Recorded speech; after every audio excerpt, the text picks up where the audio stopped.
पूरे देश में अंबेडकर को लेकर एक बड़ी बहस छिड़ी हुई है और उसी बीच अरविंद केजरीवाल एआई के द्वारा अंबेडकर साहब से आशीर्वाद ले रहे हैं। संविधान का अपमान फिर किसी ने एडिट किया तो वो थप्पड़ भी खा रहे हैं। लेकिन इसी बीच सुप्रीम कोर्ट ने भी उन्हें ऐसी फटकार लगाई है कि अब उसके बाद अरविंद केजरीवाल ये सोच रहे हैं कि वो करें क्या।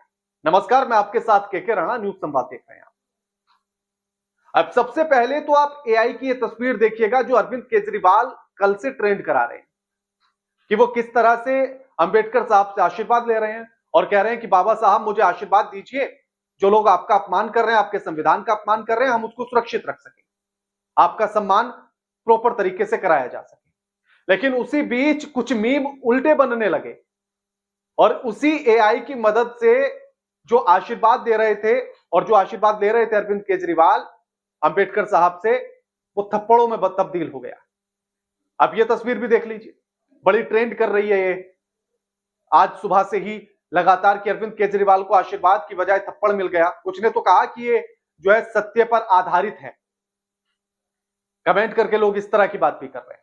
लेकिन इसी बीच सुप्रीम कोर्ट ने जबरदस्त लताड़ लगाई है अरविंद केजरीवाल साहब को और उनसे फिर यह सवाल पूछा जाना चाहिए कि जो आज अंबेडकर साहब के बड़े हमदर्द या अंबेडकर साहब को मानने वाले, उनको आदर्श मानने वाले, अपने आप को सबसे बड़े नेता के रूप में दिखा रहे हैं, तो फिर सुप्रीम कोर्ट से लताड़ क्यों खा रहे हैं? इस सवाल का जवाब अरविंद केजरीवाल को देना चाहिए।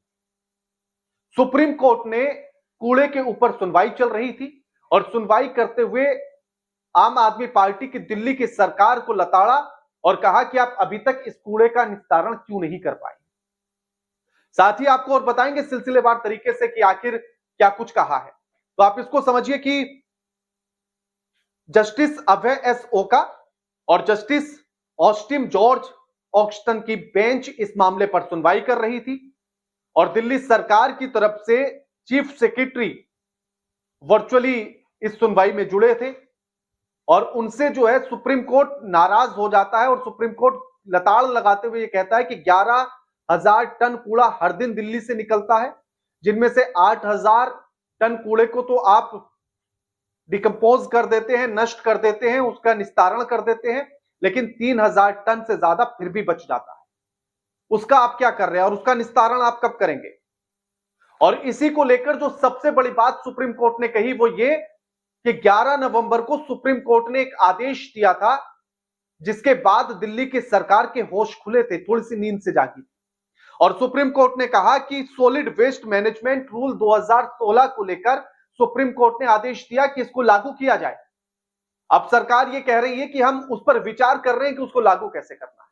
सोचिए, अभी तक लागू भी नहीं किया, 11 नवंबर के आदेश पर अभी विचार चल रहा है। यानी कि कूड़े का निस्तारण आप कर नहीं सकते। बड़े बड़े दावे, बड़े बड़े वादे आपने जनता से कर लिए, तो आपको लगता है कि आप संविधान का पालन या उसका सम्मान करने वाले महान नेता हैं? इसका जवाब आप ही दीजिएगा। साथ ही फिर सुप्रीम कोर्ट कहता है कि आखिर ये लागू कब तक होगा, ये भी हमें बता दीजिए। इसी के साथ सुप्रीम कोर्ट कहता है कि प्रशासन कूड़े को नष्ट करने के लिए सुविधा स्थापित करने की बात कर रहा है, लेकिन तब तक तो कूड़ा भी बढ़ जाएगा। आप अभी उस पर विचार कर रहे हैं, फिर आप उसको कैसे नष्ट करेंगे, उसको लेकर एक प्लान बनाएंगे और जब तक आप आज के इस आंकड़े के हिसाब से प्लान बनाएंगे तब तक कूड़ा बढ़ चुका होगा।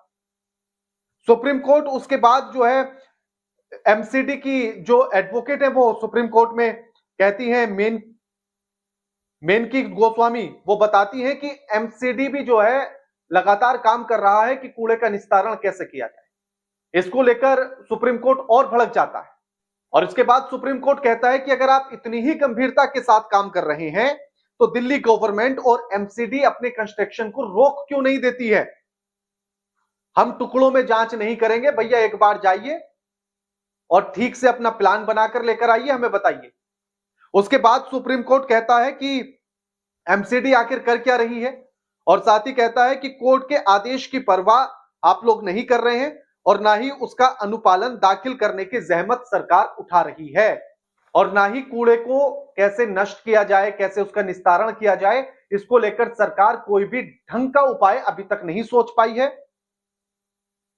कूड़े को अवैध तरीके से डंप करने पर भी नाराजगी जताई। क्योंकि 11,000 टन हर रोज कूड़ा निकलता है, 8,000 टन का निस्तारण हो जाता है और 3,000 टन वापस से कूड़ों के पहाड़ पर डाल दिया जाता है। और इसी को लेकर सुप्रीम कोर्ट ने नाराजगी जताई और कहा कि ये जो आप इस तरह से डंप कर रहे हैं ये और नुकसानदेह है।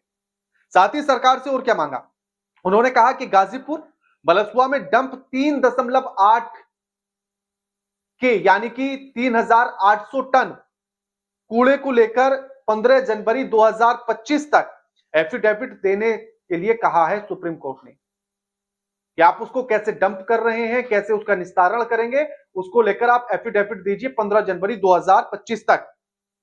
आग को रोकने के लिए जो आग लग जाती है कूड़ों के पहाड़ों पर, आपने देखा होगा कुछ दिन पहले गाजीपुर में लगी, तो आखिर आप उस आग को रोकने के लिए, पर्यावरण नुकसान को रोकने के लिए क्या कुछ उपाय कर रहे हैं वो भी हमें बताइए। और वो उसी एफिडेविट में 15 जनवरी 2025 को जब आप जमा करेंगे तो उन सारे उपाय उस एफिडेविट में लिखे हुए हो, उन उपाय की रूपरेखा हो तैयार आपके पास कि आप कैसे कैसे इसका निस्तारण करेंगे। 17 जनवरी को उस हलफनामे का रिव्यू जो है सुप्रीम कोर्ट करेगा और साथ ही वो सरकार से यह भी पूछती है कि वो आंकड़ा भी आप सुप्रीम कोर्ट को बताए, सरकार दिल्ली की, कि कूड़े को नष्ट करने के लिए आग का इस्तेमाल कहां कहां कितनी बार किया गया, यानी कि आग के हवाले करके या कूड़े में आग लगाकर कूड़े को खत्म करने के लिए कितनी जगहों पर इस तरह के उपाय भी अपनाए गए हैं वो भी बताया जाए। पर्यावरण के लिए ये कितने गलत है, पर्यावरण को कैसे नुकसान पहुंचा रहा है, सरकार उसकी भी जानकारी दे। अब आप खुद इस बात को तय कर लीजिए कि जो आज अंबेडकर साहब से आशीर्वाद मांग रहे हैं तो क्या जनता को मूलभूत सुविधाएं मिले, जनता को कूड़े की उस बदबू से निजात मिले, कूड़े से निजात मिले, पर्यावरण को जो नुकसान हो रहा है, प्रदूषण जो फैल रहा है, और जनता से जो आपने वादे किए थे एमसीडी में आने के लिए, सरकार में आने के लिए, आप उन पर काम ठीक से नहीं कर पा रहे हैं, अपने वादों को पूरा नहीं कर पा रहे हैं, तो आप यहीं पर संविधान का अपमान कर रहे हैं। दिल्ली की सरकार को यह मान लेना चाहिए। और उसके बाद आप बाबा साहब से आशीर्वाद लेकर ढोंग रच रहे हैं।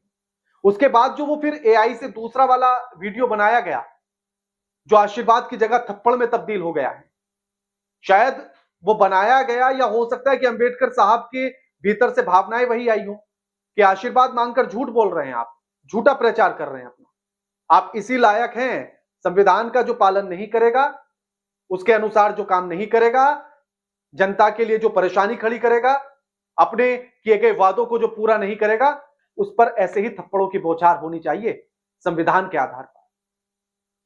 अब आप खुद बाकी आप कमेंट करके बताइए कि आप इस पूरे मामले को किस तरह से देखते हैं। सुप्रीम कोर्ट की इस फटकार का अरविंद केजरीवाल पर कितना असर होता है, सरकार पर कितना असर होता है, यह आप हमें कमेंट करके जरूर बताइएगा।